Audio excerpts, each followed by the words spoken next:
Prioritizing oneself. I know it sounds like a first, right, for many of us. However, I am going to help you today to shed some light on prioritizing oneself and how to go about it.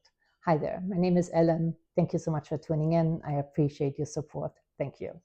Okay, so first of all, I'm going to go ahead and tell you that you need to fill your cup first, because honestly, an empty cup will not be able to quench anyone's thirst. I mean, that is just the truth. So even on planes, right, they tell you to put the mask on yourself first before you help anyone else. So this is what I'm going to cover today. I hope you stay tuned for the whole thing because it is mighty interesting. Okay, so let's go ahead and get started. So if you are someone who raises their hand, right, the minute someone is asking for a favor, is that you? I have some tips for you. If you are willing to cancel your plans so others can go ahead and continue with their plans, is that perhaps pertains to you as well? Um, being everyone's cab driver. I know we all have been guilty. I even have seen actually cars in front of me that had a sticker, like a bumper sticker, saying "Mom's cab driver." And I was like, what? Who volunteers for that, right? So these are the things I'm going to cover with you today. And so I'm going to go in much deeper and give you some tools on how to protect yourself, sort of, kind of, to put up the boundaries, healthy ones. So before I get started, I want to remind you to please like and share if you care. And please support my channel in terms of subscribing. It is always free on YouTube, so yay. So subscriptions are always free. So it's not like with television and all the other channels and things that where you have to pay to actually watch anything. So on YouTube, it's free. So anyway, so let's go ahead and get going. So for the ones who have their hands up first when someone is asking for advice, and there might be 4 or 5 of you in the room, but you seem to always have the answer or wanting to have the answer or volunteer to have an answer. Anyway, you are always quick to say, oh, let me help you with that battle, right? Perhaps you are someone who's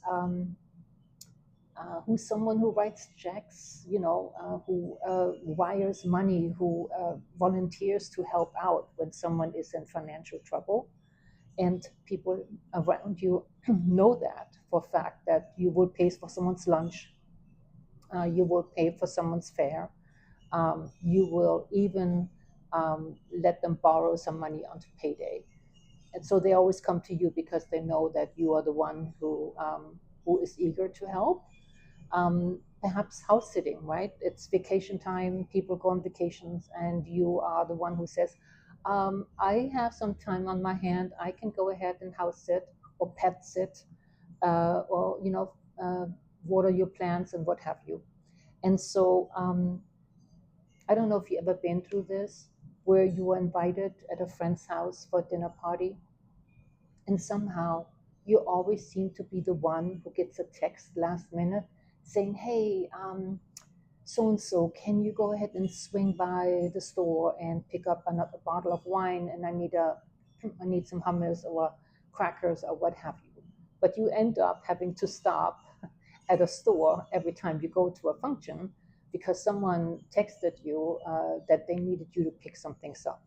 So it is interesting how somehow, seemingly always the same people kind of get that last second test, like, oh, I forgot, can you help me out here? So I will give you some answers on these things on how you can handle that. If you're someone as well who is maybe canceling your plans, say you put in for a vacation request, right? And you already booked your flight, and there are only so many vacation requests that are being granted, but you are one of the first ones who actually penciled yourself in. And for some reason, you're being approached by other colleagues, and they're like, I already booked, I booked a flight, and I didn't realize that you had something penciled in, although it was clear on the calendar, right? and they just kind of assume that you will say, oh, you know what, it's okay, I'm going to go ahead and cancel my plan so you can go ahead and watch your, flight to see your grandchildren or your children or what have you. If you're one of those people, you want to stay tuned in, because it is very interesting how it could unfold in a different way. But if you're someone who constantly changes their plans so that others can continue with their plans, I have some tips for you. If you are anyone who finds themselves to be a cab driver, and like I had mentioned earlier, I have come across where I was at a stoplight, and I see a bumper sticker, right, saying, I am the mom, I'm the cab driver, right? So if you find yourself getting text late in the evening, oh, can you take me to the airport? I need to be there at 6 in the morning. So if you can take me at 4 o'clock, it would be greatly appreciated. And somehow, you try to call them back and they don't pick up. So now you feel like, you kind of owe them, because maybe months and months ago they took you, but you have taken that person many times since. Um, or maybe pick up someone at the airport, or pick them up from work, or they ran out of gas, right? And you need to go to a certain highway to pick them up. And oh, please, can you also get a gas can and gas so I can go ahead and fill my, get to the next gas station with the gas you are providing. So not only do you go to the gas station to get the gas container, but then you get gas, and they are so grateful, obviously, but somehow you never really get reimbursed. I don't know if you ever have gone through that, but I've spoken to so many different friends and colleagues and people that I overhear at times when they are upset about certain things, and it's interesting how there are certain people who always seem to kind of be the ones who end up doing these things for others. Um, and how can you change it, right? So if you find yourself even unemployed, or working from home, or even newly retired, it's strange how all of a sudden it's like all these people around you, they their perception somehow seems to be that you have a ton of time on your hand, and that you can pick them up, and you can watch their children, and you can go grocery shopping for them. It never ends. So it is so important that when you are someone who's unemployed, or who is, who chooses not to work at the moment because they can, congrats.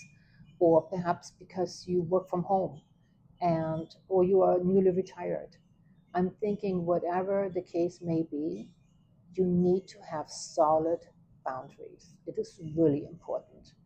I mean, the thing is, we often are, I guess, especially with friends and family, it's not always easy to say, oh, I'm busy because of this and that, right? Honestly, we don't really owe them any kind of explanation. And no, honestly, is a complete sentence. You don't have to explain why you can or cannot be somewhere, or cannot pick up something at the store on the way to a party. You don't owe them any explanation. And if someone is texting you with a question, you don't necessarily have to answer them right away, or at all, because sometimes you may find yourself that you are the first one on the list, because you always pick up, or you always answer the text right away, as if all you are doing is sitting there waiting for people to ask you different types of favors. So boundaries are so important, and it's never too late to learn. Honestly, I mean, I think we all have been there, where we eagerly wanted to help, you know, but then later on we thought about it and said, wait a minute, why am I always the one who has to do this or that, or pick up children from, from, I don't know, play dates, and, after school activities, or there's an emergency and you have to rush to school and pick them up. I mean, of course, once in a while, yes, but you shouldn't always be the person who has to jump in to rescue everyone, right? So solid boundaries. And like I said, just saying no, or I am not able to do this, or to say, sorry, not today, that should be enough. And even, like I said, even if you just say, I just can't, that's enough. You don't need to explain why you can't. Maybe you just don't want to. And that's okay too. We don't owe anyone anything. And so, like I said, it's okay to help out once in a while if that's what you really want to do. But if you always jump in and you always help out, eventually you might find yourself kind of feeling resentful towards that person when honestly, I, you know, a no would have done the trick, for you not to feel any kind of resentment. And don't feel guilty either, because sometimes if you don't want to do this, it should be all right for you not to do it. So don't feel guilty. It's not your job to feel bad about what others can't accomplish. It's their life, right? So they have to figure things out for themselves. And I bet you there is another name right underneath yours that they can think of, that they could call or contact, and who might be able to help them out, or maybe even a third person. It doesn't always have to be you. Okay, so what I find interesting in all these incidences where people are asking for favors and we keep canceling our plans to help them continue with their plans. I mean, what does that really mean, right? And you have to ask yourself some questions here, serious questions. And I've asked myself those questions too. Um, where a couple of questions are most important, I think, to ask yourself when you have a moment is, why are we allowing other people's needs to come before our own? That's something you really want to sit with. Ask yourself, why are you allowing that? Is it just because of something you have been doing for so long and now you don't know how to turn the boat around, so to speak? And if people are asking and you are telling them no, and they are upset with you, and these are friends, and you told them no once, and they are upset and give you the silent treatment, you got to ask yourself if they were your friends all along, if they perhaps never really been your true friends, because real friends understand, and they would not get upset with you. They will understand, and they will ask someone else if they really needed help. And then the next question would be, what are you worried about? About putting yourself first. So, like I said, losing friends with family members. If you start saying no, I'm sorry, I have a bit of a cough. With family members, you might want to go ahead and have a sit down and actually have a serious conversation, an honest one, and tell them, look, just because I retired does not mean that I have, open availability. I still have a life and I am planning on living it fully. So that, I think, is really, of course, the words are really important. I don't know what kind of relationship you obviously have with your family members, but like I said, it is never too late to turn the ship around and to say, you know what, let me think about it, or no. No is always, like I said, a complete sentence. So, kind of like take a look at how you have been answering and how you have been rushing to all these little bonfires, and see if there is another way that you can respond to these things in the future. And you owe this to yourself to live your life fully, according to your own priorities. So again, fill your cup first. An empty cup for anyone cannot quench anyone's thirst, and not even yours. So, stand up for yourself, be kind to yourself, and honor yourself. All right. Thank you so much for your time. I appreciate you tuning in. Thank you. Bye bye.